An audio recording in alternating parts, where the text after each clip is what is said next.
अमावस्या। अमावस्या की काली रात अच्छाई और बुराई के दोनों के लिए एक अवसर होती है, जिसमें कई लोग साधनाएं करके अपनी इच्छा अनुरूप शक्तियां प्राप्त करते हैं। ऐसे ही एक भयानक अमावस्या की रात एक औरत घने जंगल के बीच घोर साधना में लगी हुई थी। जंगल के चारों तरफ भेड़ियों के चिल्लाने की आवाज़ आ रही थी, लेकिन बिना किसी से घबराए यह औरत अकेले मंत्रों के जाप के साथ आग जलाकर अपनी साधना कर रही थी। जैसे जैसे समय बीतता जाता है, औरत उग्र होती जाती है। वह अपनी जगह से ऊपर उठने लगती है। उसके सामने की आग उसके साथ ही ऊपर उठती जा रही थी और देखते देखते आग की लपटें आसमान को छूने लगती है और वह औरत ज़मीन पर नीचे गिर जाती है और कुछ ही पलों में उठकर खड़ी हो जाती है। अमावस्या की काली रात के प्रभाव की वजह से उसने रूहानी शक्तियाँ प्राप्त कर ली थी और अब वह तैयार थी अपना प्रतिशोध लेने के लिए। दरअसल ममता 6 साल पहले शादी करके गांव से शहर आई थी। वह अपने पति के साथ एक किराए के मकान में रहती थी। ममता घरेलू महिला थी। वह ज़्यादातर समय घर के कामों में लगी रहती थी।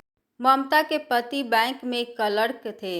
उनका नाम सुरेश था और सुरेश के बॉस उसे उसके काम की वजह से बहुत पसंद करते थे। सुरेश एक अच्छा कर्मचारी था। वह पूरी जिम्मेदारी से अपने साथ साथ अपने सहकर्मियों का भी काम करवा दिया करता था। उसका स्वभाव बहुत ही संकोची था, इसलिए वह किसी को भी मना करने में हिचकिचाता था। एक दिन उसके बॉस उसे अपने चेम्बर में बुलाते हैं और कहते हैं कि तुम्हारी नई नई शादी हुई है और तुम कहीं बाहर नहीं गए हो। जाओ अपने परिवार के साथ थोड़ा समय बिताओ। सुरेश को अपने बॉस की बात से खुशी होती है और वह मुस्कुराते हुए कहता है, जी बॉस, अगले महीने अपनी पत्नी के साथ कहीं बाहर जाने का सोच रहा हूँ। बॉस अपने पर्स से कुछ पैसे निकालकर सुरेश को देते हुए कहते हैं, यह मेरी तरफ से तुम्हारे लिए, जाओ मज़े करो। सुरेश पैसे लेकर घर आ जाता है। घर में ममता उसके लिए खाने की तैयारी कर रही होती है। सुरेश ममता को बताता है कि बॉस ने बाहर घूमने की इजाज़त दे दी है, हम अगले हफ्ते ही चलते हैं। दोनों बाहर जाने के लिए काफ़ी उत्साहित होते हैं। सुरेश के मोबाइल में अचानक बॉस का फ़ोन आता है और वह कहते हैं, मैंने तुम्हारे घूमने के लिए एक कार बुक की है जो तुम्हें अच्छे से सारी जगह घुमाएगी। सुरेश अपने बॉस को धन्यवाद देता है और कहता है, बॉस आप क्यों परेशान हो रहे हैं, हम खुद ट्रेन से चले जाते हैं। लेकिन बॉस की जिद करने पर सुरेश उनका ऑफ़र मान लेता है। ममता सुरेश से कहती है कि हमें कुछ सामान लेना होगा, चलो आज बाज़ार चलते हैं। अगले 2 दिनों में इन्हें निकलना है, इसलिए सुरेश बाज़ार जाने के लिए तैयार हो जाता है। सुरेश और ममता बाज़ार जाकर अपने पसंद के कपड़े और कुछ खाने पीने की वस्तुएं खरीदते हैं। वह अपने सफ़र के लिए तैयार हो जाते हैं। बॉस की भेजी हुई कार दरवाजे पर आकर समय से खड़ी हो जाती है। सुरेश कार की डिक्की में सारा सामान रख देता है और दोनों कार में बैठकर निकल पड़ते हैं अपने रोमांचक लम्हों की ओर। खूबसूरत वादियों का मज़ा लेते हुए सुरेश और ममता गाने गुनगुनाते हुए ड्राइवर गाड़ी चला रहा था। अचानक ड्राइवर गाड़ी का दरवाज़ा खोलकर बाहर कूद जाता है और गाड़ी का संतुलन बिगड़ जाता है, जिससे गाड़ी पहाड़ी से नीचे जंगली रास्ते की तरफ मुड़ जाती है और तेज़ी से जाकर एक पेड़ से लटक जाती है। ममता और सुरेश ज़ोर ज़ोर से मदद के लिए चिल्लाने लगते हैं। तभी सड़क के ऊपर एक कार आकर रुकती है, लेकिन इनकी कार रोड से थोड़ा नीचे एक पेड़ के सहारे लटकी होती है। कार की आवाज़ सुनने से दोनों को लगता है कि अब शायद यह बच जाएंगे। तभी ऊपर से एक व्यक्ति बड़ी सी लकड़ी लेकर इनकी कार को जोर जोर से धक्का देने लगता है। ममता और सुरेश को समझ नहीं आता है कि यह इन्हें बचाना चाहते हैं या मारना। अचानक सुरेश की नज़र अपने बॉस पर पड़ती है, जो कि रोड के किनारे खड़े होकर सिगरेट पी रहे होते हैं। सुरेश जोर से आवाज़ लगाता है, बॉस हमें बचाइए। लेकिन सुरेश के बॉस एक बहुत बड़ा पत्थर लाकर कार के ऊपर पटक देते हैं और पेड़ की लकड़ी टूट जाती है, जिससे कि कार खाई में जा गिरती है। खाई गहरी होने के साथ साथ जानवरों से भी भरी है। दरअसल यह बहुत बड़ा जंगल है, जो कि ज़मीन की बहुत गहराई में फैला हुआ है। यहाँ गिरने के बाद आज तक कोई नहीं बचा, इसलिए सुरेश के बॉस ने यही जगह चुनी थी सुरेश की मौत के लिए। सुरेश के बॉस उसे क्यों मारना चाहते थे, यह बात दोनों के लिए राज रह जाती है और गाड़ी खाई में समा जाती है। अगली सुबह अखबार में हादसे की खबर छपी होती है, लेकिन साथ ही करोड़ों रुपया की हेरा फेरी का आरोप भी सुरेश के ऊपर लगा होता है। दरअसल सुरेश के बॉस ने ऐसी कई खातों से सुरेश के जरिए पैसे निकलवाए थे, जिन खातों में लंबे समय से कोई प्रतिक्रिया नहीं हुई और बैंक की ऑडिट के दौरान पाया गया कि सुरेश के सिग्नेचर की मदद से यह काम हुआ है। लेकिन अब सुरेश दुनिया में ही नहीं है। वह नहीं कह सकता है कि यह काम उसके बॉस ने उससे करवाया है। सुरेश और ममता की दुनिया उजड़ चुकी थी, लेकिन होनी को कुछ और ही मंजूर था। हादसे में सुरेश की मौत तो हो जाती है, लेकिन किस्मत से ममता की जान बच जाती है। खाई में गाड़ी गिरने के बाद ममता बेहोश हो चुकी थी।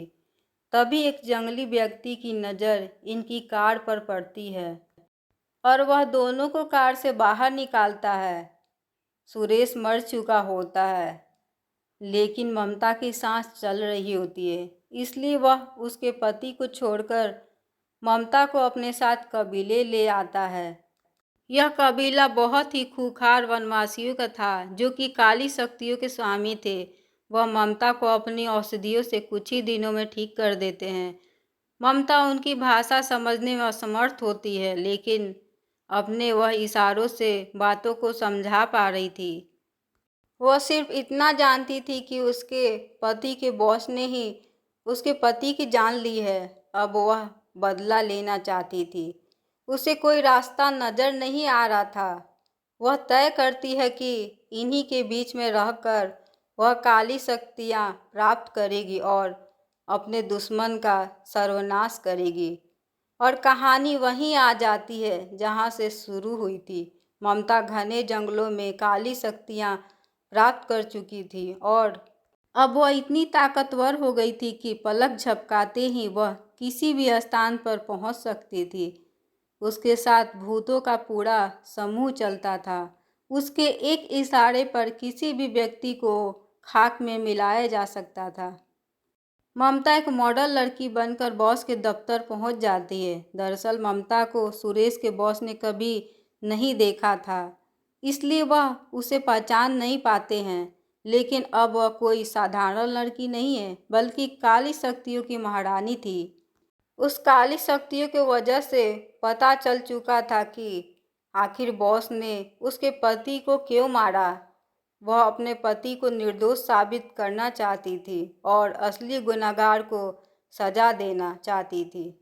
ममता ने काली शक्तियों के प्रभाव से एक आकर्षित रूप धारण किया था, जिसे देखते ही सुरेश के बॉस मोहित हो जाते हैं। ममता बॉस से झूठ कहती है कि मेरे पिता के खाते में करोड़ों रुपए हैं, लेकिन वह खाता किसी और का होता है जो कि इस दुनिया से जा चुका था और उसके बेटे भी उस खाते के बारे में नहीं जानते।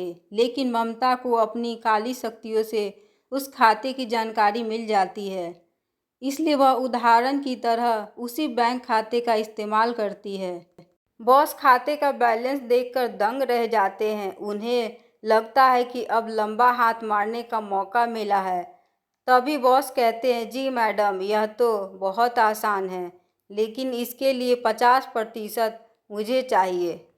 ममता तुरंत हाँ कर देती है। तभी वह अपने क्लर्क को बुलाते हैं और कहते हैं कि जाओ मैडम के खाते से पैसे निकालने की प्रक्रिया पूरी करो। क्लर्क बैंक में नया था। उसे बॉस की काली करतूत नहीं पता कि बॉस कैसे निर्दोष कर्मचारियों को गैर कानूनी तरीके से पैसे कमाने के लिए इस्तेमाल करके उन्हें जुर्म में फंसाता है।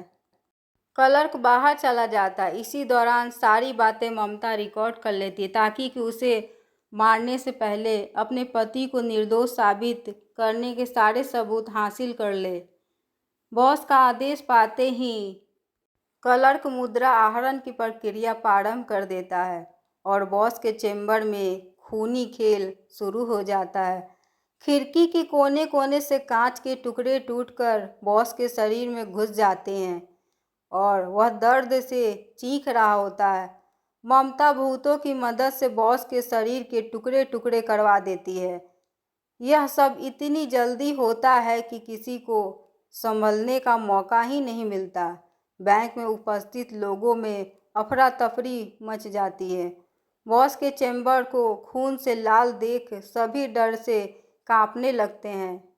ममता ने अपना बदला ले लिया था। ममता चैम्बर से बाहर आकर अपने आप को पुलिस के हवाले कर देती है। ममता इतनी शक्तिशाली ताकतों की मालिक थी कि अगर वह चाहे तो उसे कोई हाथ भी नहीं लगा सकता था, लेकिन वह अपने पति को निर्दोष साबित करने के लिए आत्मसमर्पण कर देती है और सुरेश का केस दोबारा शुरू किया जाता है और कुछ ही महीने में सुरेश निर्दोष साबित हो जाता है और पाया जाता है कि सुरेश के बॉस ने ही सारे अपराध किए थे और लंबे समय से वह ऐसी ही गतिविधियां करता चला आ रहा था।